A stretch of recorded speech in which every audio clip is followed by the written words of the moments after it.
Hello, Culture Matters podcast. Here's a quote just for this episode. Anxiety is the dizziness of freedom. Soren Kierkegaard. We're back with part two of the culture content topic, why your company's fun culture is a productivity killer. This is part two.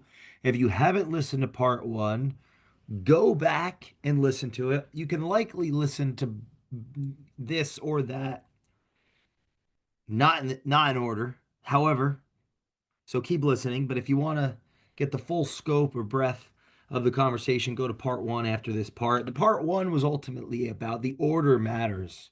If we're going to talk about fun, what fun actually means, in what order, in what order would we want to observe fun manifesting itself in a company culture? Is it something that's engineered or architected by management, or is it something that naturally manifests as a consequence of belief in the organization, trust in the management, belief in the organization, and the and as a consequence from bottom up, the average person, the average citizen, the average employee believing in the organization, trusting the organization, being being in position to move up in the organization through their own personal aims, goals, and desires, and developing the natural relationships, friendship, peer-to-peer relationships, mutual respect and trust, and developing relationships with their coworkers. That fun can actually happen in an organization because people can think, people can act, people there's agency within an organization. Although they didn't use the word agency in part one, agency is manifest as a consequence of fun occurring naturally, organically, because we talked about the engaged management.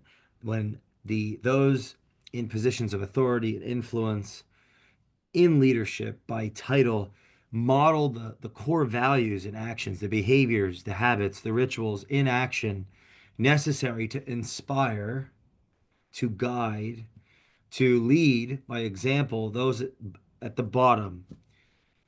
Those at the bottom aim up. They aim up hierarchically. They believe in the organization. They trust the management. They believe in the mission. They can see the vision. It's communicated through actions and words, and those actions and words are congruent. They're aligned, top down. Therefore, bottom up. Those at the bottom are engaged up, and they can look and see a future, and they're they're intrinsically motivated to be successful already, and it's even more so through that organization. It's not they're not motivated and the organization is going to compensate for that. No, it's the organization is meeting is attracting what it is. It's meeting those that are operating at its level or at its degree of consciousness represented in habits, in behaviors, habits, rituals, and the energy that it puts forth. We quoted engineering fun or trying to uh, create rituals and throw capital, throw experiences, throw gifts at the child in the absence of the attention and the intention and the presence and the quality of the relationship from actual, you know, uh, working together, sacrificing together doesn't work. It actually inverts and it creates more anxiety. It creates more fear. It's like buying relationships, buying loyalty, buying adherence. People are driven to work out of fear and not out of through love, out of fear and not in states of courage, in states of clarity, in states of vision and mission and core values. So the order of fun matters. Why your company's culture could be a productivity killer would be that the order of fun is incorrect. It's not, the fun isn't naturally manifesting as a consequence of responsibility for management, sacrificing, living out core values, actually doing what they need to be doing to grow the organization and that having a trickle down effect psychologically on the people. that they're actually bought into the mission, the vision, the values. Um, no, there's a break in that. So it's being bought versus being earned from activity and interaction. We covered that. We covered that once, if there is engagement and there is responsibility, top down, and in turn bottom up trajectory, or bottom up buy-in, bottom up buy-in, trust in the institution, belief in the mission, in the vision of the values, because they're actually acted out and lived at. There will naturally be relationships that form at work with the people and their people. They'll naturally have fun through the struggle. They'll have fun. They'll find meaning in the suffering. The suffering is a sense of when we're working towards the goal, but something goes wrong. If we're doing that as a team, the work becomes meaningful. Team work creates meaning because the work is going to lead to things not going as planned, but the meaning is in between the tension. It's that excitement of living on the edge, or that excitement of where we want to win the we want to win the series of games, not just the game. Like losing every once in a while actually makes the games more interesting and fun. We don't want to win every game. We want to win 30% of the games. We want to bat 300. But when we do it together with other people that we actually respect, that we trust, that we can be ourselves with, it develops, it helps us as individuals, um, much, let's say, develop our self, our actual self, in a psychological sense. People develop a sense of purpose in their life. They develop have a meaning in their life. A workplace can actually create meaning for people's lives and add to people's lives, the breadth of people's lives, which are more than just work. Everything is firing on all cylinders.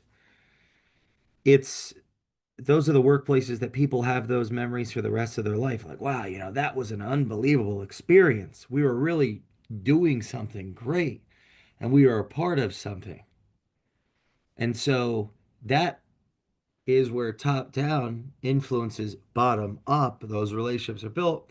The fun naturally occurs. We also covered how the institution, if it is paying attention, it will reinvest back into the people and come up with creative, constructive, meaningful ways to create that buy-in. But the order matters. So the order of fun matters. If the fun is used or mechanisms of perceived to be influencing or determining fun is used as an absence of responsibility, then it just inverts or it backfires. And ultimately, people become siloed and they're not communicating at the degree that they need to be about the real issues. And eventually that will show up on the balance sheet. We covered all that. And we left off in productivity. Productivity. Productive infers production or an outcome, a result, an expansion of energy. If productivity expresses production, if product, yeah, if productivity expresses production, we must ask ourselves what variables are at the root of productivity. To be productive is to be a cause. One's actions. So one is not going to be a cause if one lacks agency in the absence of a belief in the institution. Trust in the institution. If I don't trust the institution, I'm less likely to act courageously. I'm less likely to uh, think for myself. I'm less likely to take that risk. I might be afraid of penalization, whether that's economic, social, some type of emotional mentor to mentee, right? Boss to underling, social, the crowd. I don't want to step outside of the the norm or the average inadequacy, the average apathy in the organization. I don't want to stand out. I'll be penalized. I'll be the martyr. So I'm just going to stay back, stand back. I'm not going to pursue the goal. There's the goals that are given to me, but then there's the goals that I create. There's the goals that I create within that goal to get to that goal, to accomplish that goal, to actually move through angst and move uh, in an exciting way towards the goal. One needs to take a risk. One has to have courage. But if I don't trust the institution, I think there'll be negative pushback. I'm less likely to move into action. I'm less likely to believe. That belief even gives that confidence to move into action, right? The organization is going to have my back. Let me take this risk.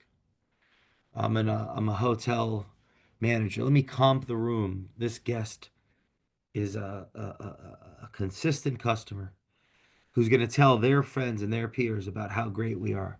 Let's Things didn't go as planned. Let's take care of them. Let's make them feel like we care about them and they matter to us. And that'll turn a negative situation into a much more positive situation, which will imprint something in their memory where they will tell everyone they know how great we are. That employee is not going to do that if they're not going to be the cause. They're going to be proactive. If they're disenfranchised from the organization, if they're afraid of the retribution, or if they don't believe anymore, it's just a job. Now I can get the money that I get and I can have my time back and I can use my time for something else, a side hustle, another job, another thing. The organization loses out on their labor, which is actually that extra labor is that extra exponential return on what it costs to invest into that liability on the balance sheet, that that human capital, that employee, which can become an asset if they're productive. Productivity comes as a consequence of purpose alignment with the organization. The individual and the organization are aligned. The productivity comes from a purpose.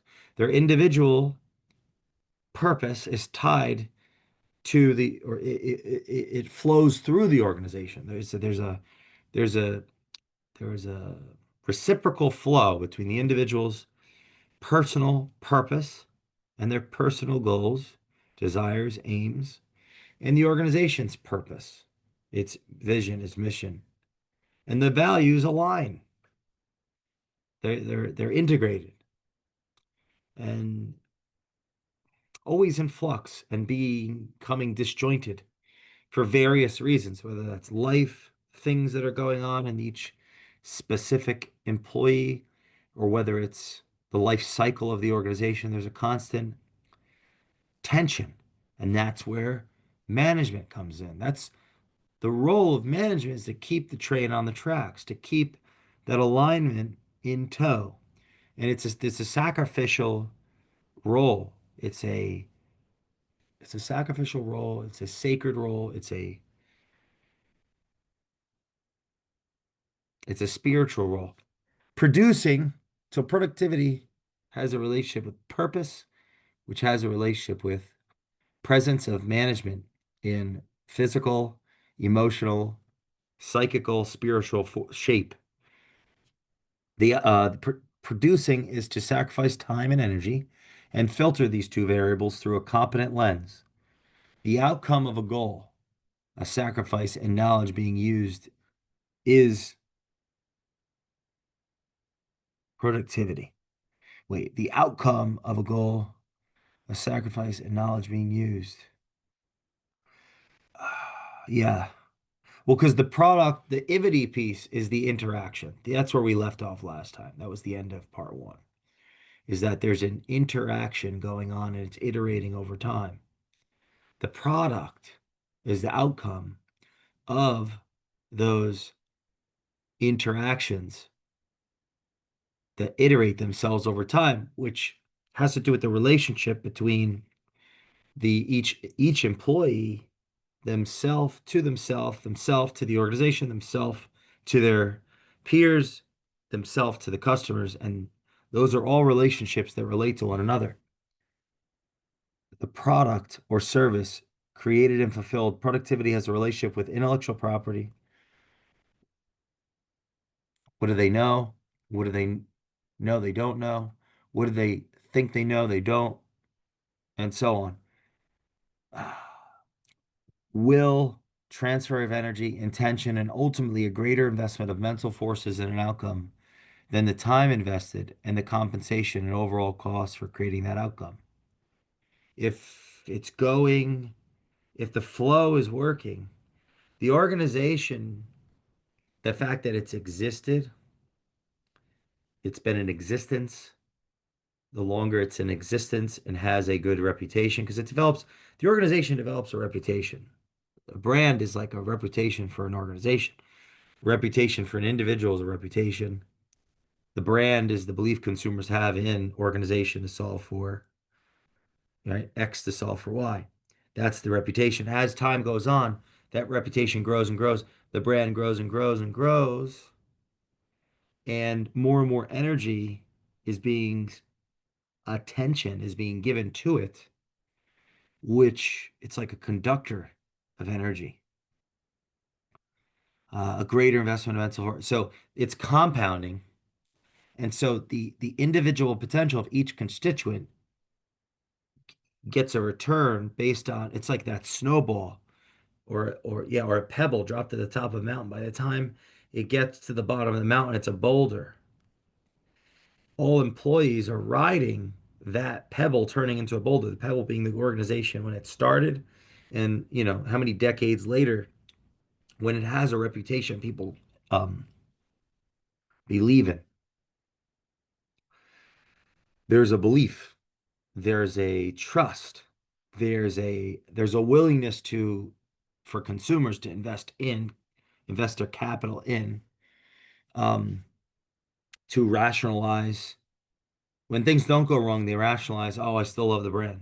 Every time that happens, energy flows from consumer to the organization at a lower and lower cost.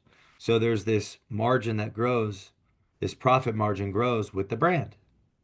And the employees benefit from that. The employees benefit from that energy flowing towards that organization. Now, at any given time, that energy can flow away from that organization. And that's where competition takes place. And it can change on a dime.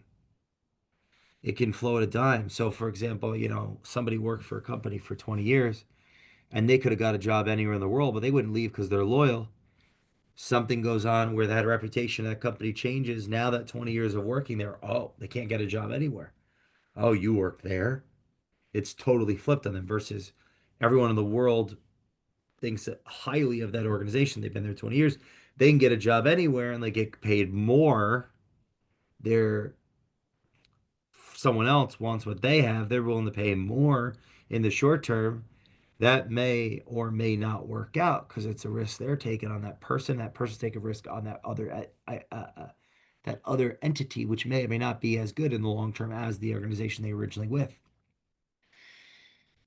All of this has to do with productivity because productivity has to do with the purpose alignment of the organization's identity with the individual identities of each individual person that works for and with the organization. A greater investment in mental forces in an outcome than the time invested, and the compensation overall cost for creating that outcome. The company pays. So I'm reading my notes because I was thinking through this culture topic before we recorded this, so everybody knows these are. I'm thinking through this topic and still editing the thought. I'll just rather do it live. Uh, the company pays or invests resources in labor, and the outcome is a greater return on company resources and individual resources. There is a surplus. Yeah, so 1 + 1 = 3 because there's this uh, there's this compounding. There's a compounding of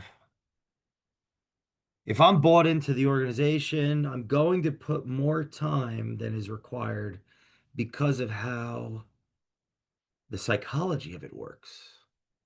I'm getting more than money. I'm getting meaning. I'm developing relationships. My identity is wrapped up in the sanctity of the relationship, the fidelity of, or the intrinsic value of the organization, my intellectual property, my innate capacities, my network, all of it is moving energy towards the organization. And because the organization has been in existence for a period of time, it's an organization, it's not a person. It can it has an exponential benefit from all persons looking at it and all consumers looking at it and all third parties looking at the people or all the networks that are flowing through the people that work for and with the organization. And there's more because there's the employee, the organization, the customer. There's these three parties.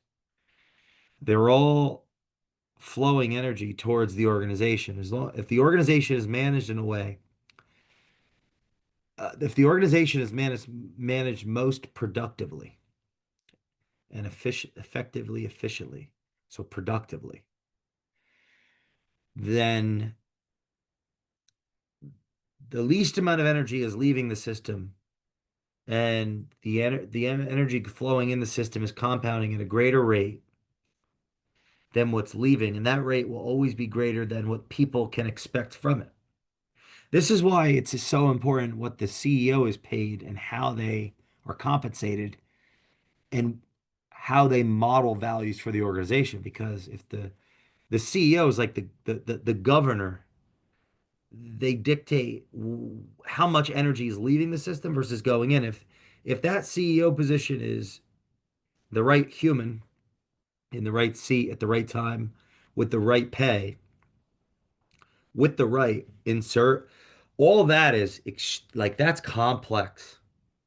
And figuring out what the right insert is worth a lot of money. That's my job. People like me out in the figuring out that is worth a lot. And the reason it's worth a lot is if it's figured out properly, then the more talent and the more intellectual property, the more energy that flows from a human capital standpoint, employment, vendors, all that flows to the organization, um, and is aligned and involved in the organization,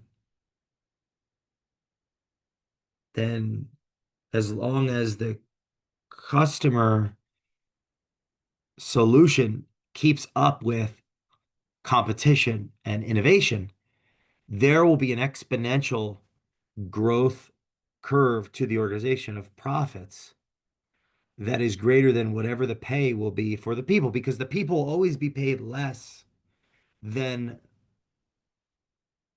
what's what they could possibly be paid.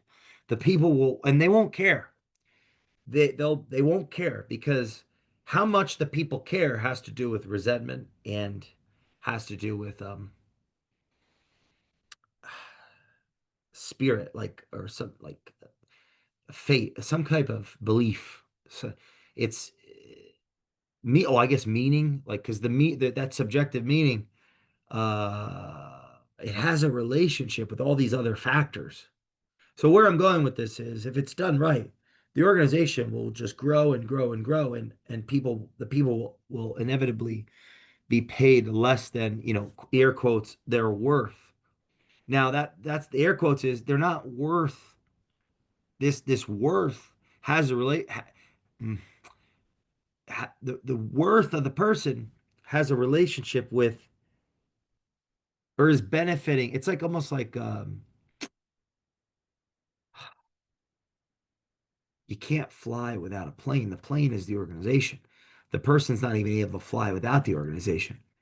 They only have the capacity to learn how to fly or benefit from flying by by learning by having the plane, learning how to fly the plane, or having the access to the plane and being able to just stay on it. They can't fly.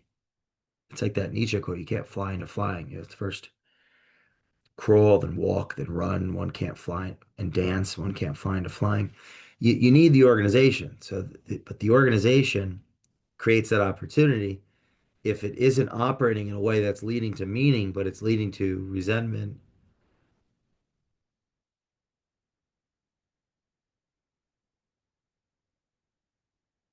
then the natural entitlement of having the organization will lead to the motive to go and check out and to become a liability on the balance sheet of the organization, not an asset.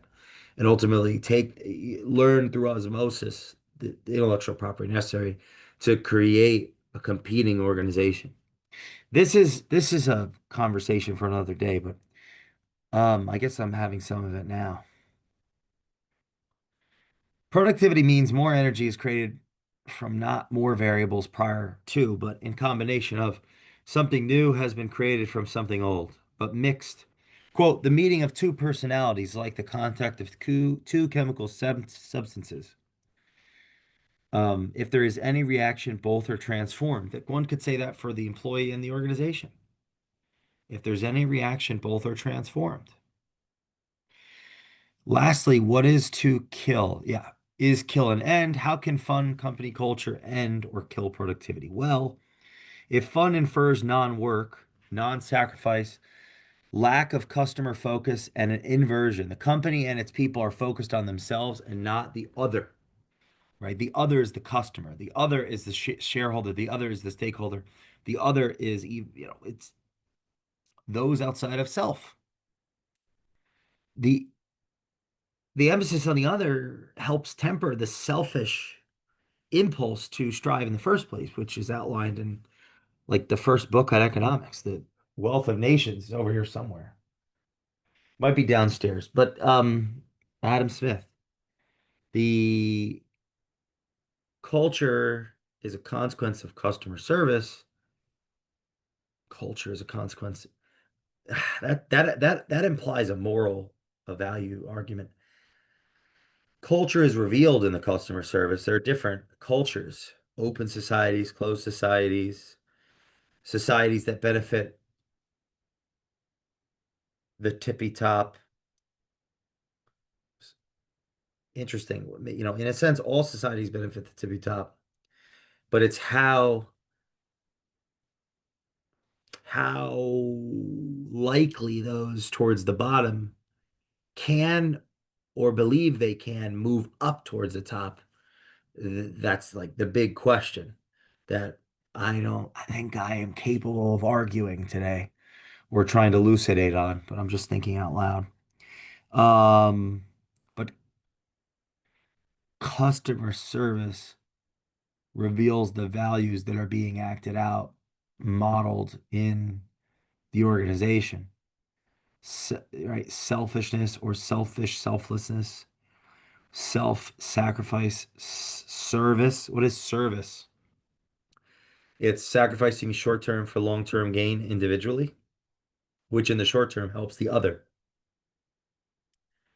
and in the long term helps the self. If the customer is giving money, in the short term, they're at a loss that's mitigated by whatever they gain from the money, economically, psychically, socially, etc. Their short-term loss is a gain in whatever product or service they get. Long run, they're thinking, I'm going to get more from this capital being gone from me. The organization is short term, they're sacrificing their their impulse, their what other things they could be doing, but they're getting capital. So they could die right there. In the long term, they're dead. They don't ever get to use the capital, but you get the money right now. So short term, you lose your time, but you get the capital. Customer, they lose their capital, but they get something of value. That is of value is a question mark, how valuable it actually is. This is where the experience comes in. It could be really valuable, but they hated the experience. So now you don't even get credit for doing what you did. That sucks. Or they think the experience was great, but they don't actually get value. They don't figure it out till later. It's the complex. It's complex. That's why I love thinking about these things. It is complex. Or I'm just a fool. I think I am a bit of a fool, but that's a separate conversation. Lastly, what is to kill? Oh, I read that already. Well, if fun, yeah. So if fun infers non-work, non-sacrifice, A lack of customer focus and an inversion. The company and its people are focused on themselves and not the other or the customer, the ultimate purpose of the organization. The mental, emotional, capital, and social energy are being invested internally, not externally through the internal. If fun is not conjoined with the process of providing value and producing value, and rather it is an abdication of responsibility, um, and not only an expense, but a sacrifice of time without a return on that time via knowledge, focus, intention, attention, and service. That fun can kill productivity, or a fun culture can kill productivity. It is not a culture, but something else, if that is the case. Um, it's interesting. It's like there isn't, if the other is not involved, it becomes just a vacuum. Everything is in a vacuum. Is it, is that the difference between an ideology,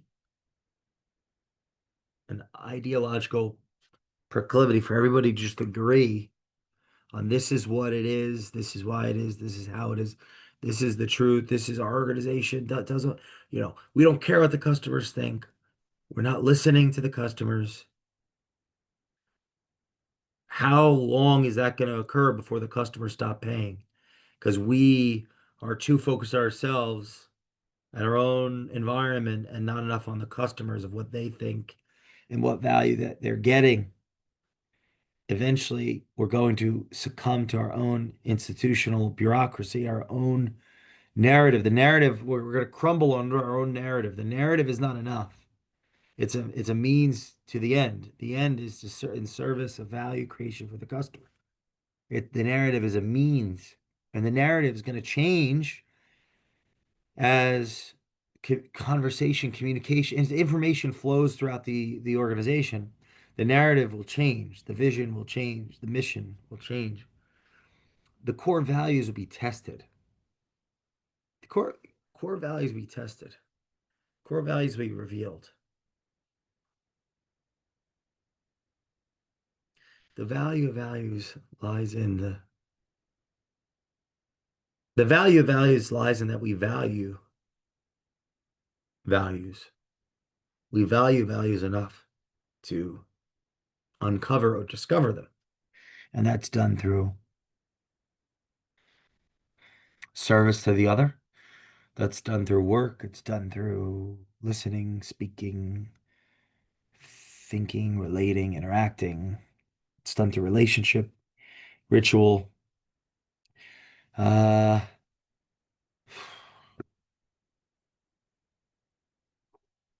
Short-term oriented and negating the call to service. This is how a fun company culture can kill productivity. When fun means non-work, a self-centered ritual, or series of rituals, an inverted story, an entitled attitude, and a need to serve self over service of the customer.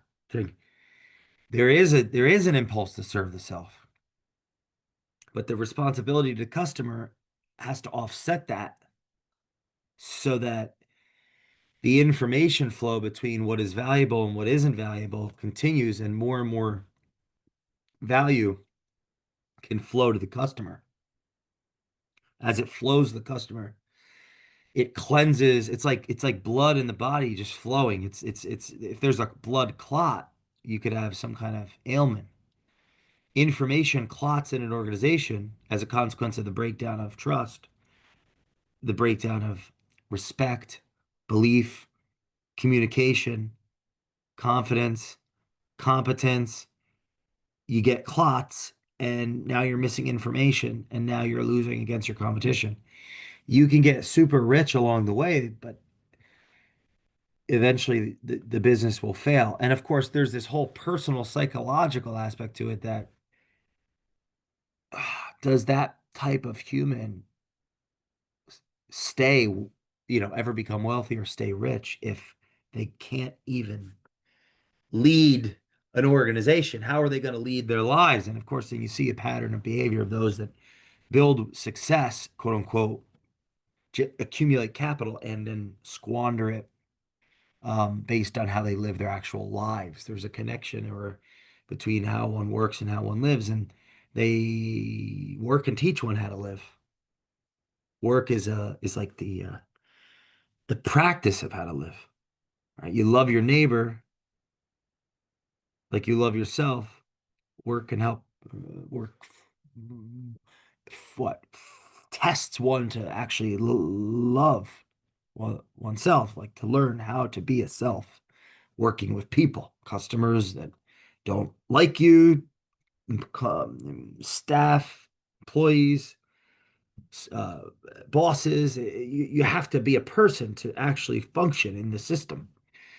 So there's a lot of there's the value of work is that it generates values. It reorients the value nature of the individual, the individual orientation, the cause or the purpose of the company. Maybe it's because we humans need work to act in their best interest. So it'd be like the self-interest or the self-centered nature of the human would, even if it's like, oh, I work for my family. Well, your family is still an an I what an ideological representation of your identity. So it's like I work for my family. It's still the self, like extrapolated out.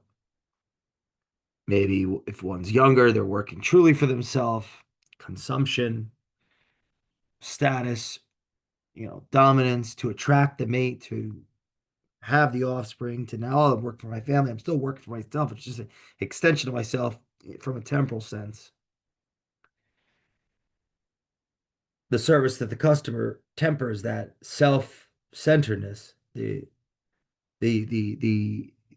fact of having to work with others that are different from oneself also helps oneself reorient oneself and develop and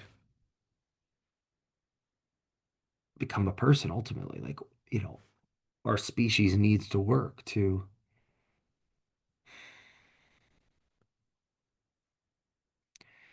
It's interesting that the quote that I started this is the anxiety. Anxiety is the dizziness of freedom. Work is a complement to anxiety because there's no freedom about that. It's like a oh, I'm not looking for free. Entrepreneurs aren't looking for freedom. They seek independence, but it's the mirage of freedom that keeps people going, but it's the most unfree thing. Anxiety is the dizziness of freedom. Work is a medium of tempering angst that creates value for valuables and resources and forces relationship development of individuals and their peer groups and their families and a lot to think about in this episode. When fun means non-work, yeah, an inverted story. I read that already. In the end, of course, all of the above naturally occurring as a consequence of the fact that selfish interest drives selfless service, capitalism. We have fun with the consequences of the results, but not before and not too long after. If you're listening to this episode, please share this with a friend. Remember, the topic was why your company's fun culture is a productivity killer. This is part two. Go listen to part one. Leave us a review on the Culture Matters podcast. We will see you next time.